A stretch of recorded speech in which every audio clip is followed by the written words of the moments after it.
Shalom, y'all. Welcome to Chi Global, and I am Chi. Thanks again for joining me today. I'll be your host for this episode of Habits: How to Remove the Bad and How to Add the Good. But before we get started, if you are new here to this channel, welcome and thank you for joining us. And if you have not become a subscriber, why not? Go ahead on and hit that bell notification and make sure, hit the subscribe button, then hit the bell notification so that you can be notified every time I put out a new video. With that being said, today we're going to talk about the habits that you want to delete from your life and the habits that you want to add to your life. But before we move on, if you haven't watched the first video, be sure to go back and look at the first habit video, which is how to evaluate your habits. Because in order for you to understand which habits you want to subtract and which habits you want to add, you need to know what habits you currently have. Now, with that being said, let's move on. We talked about habits. So at this point, we're just going to pretend that you did your homework yesterday and you got all of your habits on your little sheet of paper and you've already decided what's good and bad, and you've already deciphered the ones you want to remove and you want to add, right? So that's where we're going to start. So let's talk about the word habit. Now, last week I gave you my working definition of habit, but today I want to give you the dictionary, the Merriam-Webster's dictionary definition of habit. And I don't want to just take for granted that your working understanding or dictionary is the same as mine. So I'm just going to read it out of my handy dandy notebook, right? And it says habit. A habit is a routine. It is a practice performed regularly, okay? An automatic response to a specific situation. I'll read it again. A habit is a routine or a practice performed regularly, kind of like a system, right?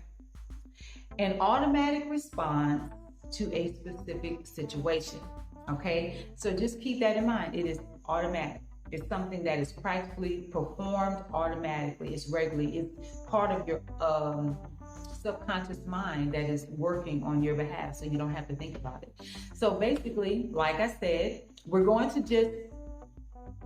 just think for a moment that you've already done your homework and everything has been evaluated. You know what habits you want to add and what habits you want to subtract, okay? But first, let's understand this. In order to delete or remove a habit, right, you have to make it very uncomfortable for that habit to live in your mind. You have to make it very uncomfortable for that habit to live in your environment. So you have to make the environment very uncomfortable for that habit. And so the way that you want to do that, and this is just a quick tip, is you want to make sure that whatever that bad habit is, you want to make sure that it knows that you're not going to give it an easy route to stay living in your head or home. Okay, what I mean by that?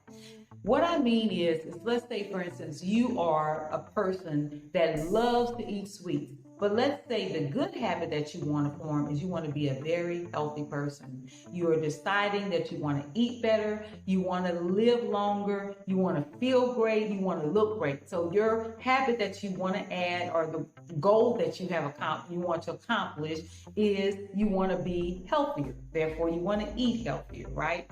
Okay, so let's say we got this little sneaky bad habit. And this bad habit always has a way of going to the grocery store with you and always taking those little snacks off the snack aisle, putting them in your grocery buggy, and all these different little things that you know are not good for you, all the sweets and the carbs, potato chips, and all of the Nestle chocolate bars and Snicker bars, and maybe a little ice cream, and stuff like that. So those are all of the snacks that you put in your cart.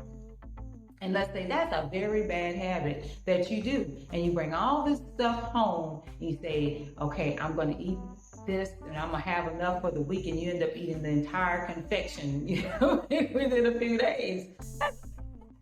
You're not going to get healthy. You're not going to feel your best. You're not going to want to, perform your best, right? That little sneaky bad habit needs to be very uncomfortable in your home. So the way you're going to do that is you're going to go into your cupboards. You're going to begin to remove all of those snacky snacks that you bought, and you're going to put them aside. You're going to go under your bed, which is your favorite hiding place. You're going to take those out there. And your closet, wherever you got your snacks hiding, and they're not good for you, you're going to remove all those snacks and put them aside, and you're going to give them away, or you're going to throw them away. And you're going to then, when you go to the grocery store, you're going to have a list of healthy snacks like apples and oranges and bananas and nuts and granola snacks and just different things that's going to make you healthy, right? And then you're going to go home with all those wonderful snacks after you rid yourself of the bad, and you're going to cut up those apples so they're in snack-sized pieces. You're going to cut up the carrots, all the different little wonderful fruits and vegetables that you added to your life, blueberries, strawberries. You're going to have them in convenient little snacking sizes, or you're going to have them conveniently in your refrigerator. You're going to have the nuts and all of the different things inside of your cabinet, and none of that ugly, nasty, sneaky, bad stuff is going to be in there. And what's going to happen is you change the environment.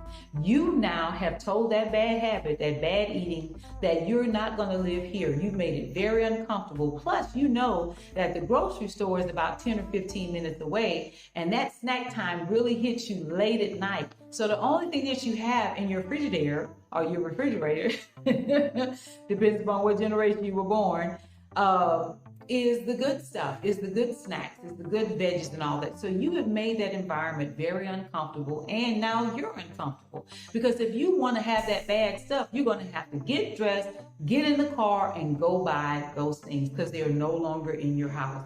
And if you repeatedly do this for this type of bad habit, over and over and over again, you will find that you're going to begin to develop a love for wanting to eat healthier snacks, and by eating healthier snacks, you'll develop a love for eating healthier meals. So you make the environment very uncomfortable for that bad habit.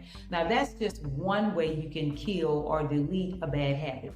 On the other hand, if you want to add a good habit, you do the opposite. You make the environment friendly. You make the environment fresh. You make the environment happy. You make it convenient for that good habit to live amongst your household. I'm going to give you another example. Let's say, for instance, you're a book lover. You love to read, but all of your books are in boxes.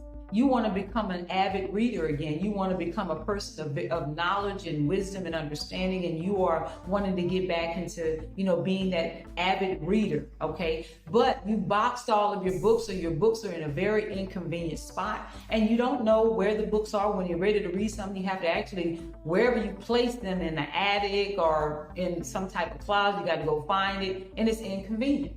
So out of sight, out of mind. So what you have to do is you have to go and get you a nice bookshelf, and you got to put it right on the side of the television, or if not in front of the television. No, just joking. You're going to put that bookshelf on the side of the television where you're probably spending a lot of your time in your living quarters, your living room, and you're going to stack all of those books on that bookshelf. And now it's accessible to you. Now you see those books. Now you see exactly, the ones that you want to read and the titles and everything, and you'll get excited because every time you pass that bookshelf, you made your environment friendly to become an avid reader again. You made your environment friendly to add that good habit in. And then to boot on that, to add this to it, you can even take 2 of those books and put it by your bedside, especially the ones that you really want to read. And you can put it by your bedside, and right before you go to bed at night, you will have those nice books that you want to read right on the side of you, very convenient, so that you can start reading again. So that's another way that you can add good habits in. You make the environment friendly. You make sure that that good habit has a good environment to thrive. You put that good habit on display right in front of you so that you will form that good habit. It's the same thing if you want to become a healthy person and start working out. The best thing to do is to make sure that right by your door, you have your gym shoes and your gym outfit ready for you to change into when you come in the house. Those are just different ways that you can make sure that you make your environment friendly to add those good habits in, and then starve the environment, make it rough, make it tough for that old habit or that habit you want to get rid of to thrive and survive.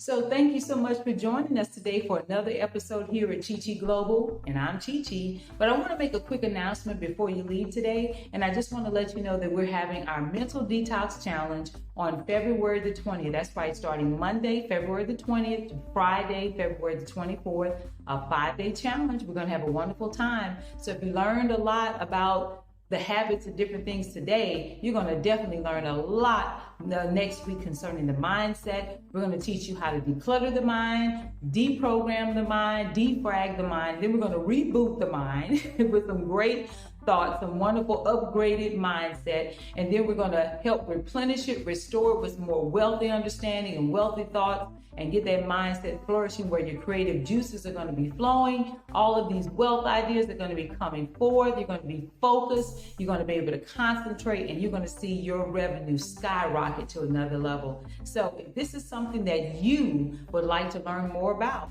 please join us next week, starting Monday. The classes are going to fill up pretty quickly. We're only going to accept the first 100, but it's going to be at www.mentaldetoxchallenge.xyz, mentaldetoxchallenge.xyz. I look forward to seeing you in the challenge, and thank you so much for being on this episode. If you're new to the channel, or if you have been coming to the channel and you have not subscribed, go ahead on and smash that subscribe button and hit the bell notification so that you can be notified every time I put out a video for you. Thank you so much for allowing me to serve you today. You are a great crowd, and once again, shalom, y'all.